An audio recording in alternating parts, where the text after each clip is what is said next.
আজি 3 December international day of person with disabilities সমগ্ৰ বিশ্বতে দিব্যাংগ দিৱস হিচাপে পালন কৰা হয় আৰু আমি সমগ্ৰ শিক্ষা জালাহৰ পৰা এই হিমগিৰি বড়ো মিডিয়াম হাইস্কুলত এইবাৰ আমি অনুষ্ঠিত কৰিছোঁ আৰু এই অনুষ্ঠানটি আমি এই অঞ্চললৈকে এইকাৰণে আনিছোঁ যে এই অঞ্চলৰ যিসকল দিব্যাংগ শিশু বা যিসকল ব্যক্তি আছে সমাজত আজি এটা ইয়াৰ জৰিয়তে এৱাৰনেছ সৃষ্টি হৈছে।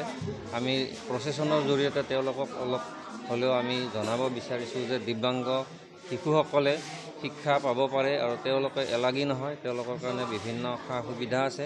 আমি আজি তেওঁলোকৰ মাজত দিনজোৰা কাৰ্যসূচীত বিভিন্ন প্ৰতিযোগিতা অনুষ্ঠিত কৰিছোঁ আৰু আমাৰ জালা খণ্ডৰ অধীনত 5 গৰাকী ছাত্ৰ ছাত্ৰীয়ে HSLC ভালকৈ পাছ কৰিছিল। তেওঁলোকক আমি আজি সম্বৰ্ধনা জনোৱাৰ এটা ব্যৱস্থা কৰিছোঁ। আমাৰ ইয়াত আজি উপস্থিত আছে এই অঞ্চলৰ MCLA ছাৰ আৰু এই বিভিন্ন VCDCৰ চেয়াৰমেনসকল বা অন্যান্য SSBৰ বিষয়ববীয়াসকল উপস্থিত আছে আৰু মবিলিটি ইণ্ডিয়া এইডছৰ বিষয়ববীয়াসকলে তেওঁলোকৰ যি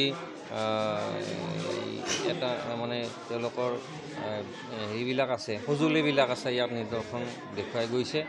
লগতে আমি এটা এক্সিবিশ্যনৰ ব্যৱস্থা কৰিছোঁ, যিটোত আমাৰ দিব্যাংগ ল'ৰা ছোৱালী কৰবী দাস আৰু প্ৰাণজিৎ দাস তেওঁলোকৰ বিভিন্ন যিবিলাক হাতে বোৱা কাপোৰ কানি আছে বা অন্যান্য বস্তু আছে এইবিলাক আমি দেখুৱাইছোঁ, যাতে তেওঁলোকৰ এই মানে যিটো তেওঁলোকে আৰু সুবিধা পালে ইয়াতকৈ আৰু বহুতখিনি দেখুৱাই দিব পাৰিব, আগবাঢ়ি যাব পাৰিব।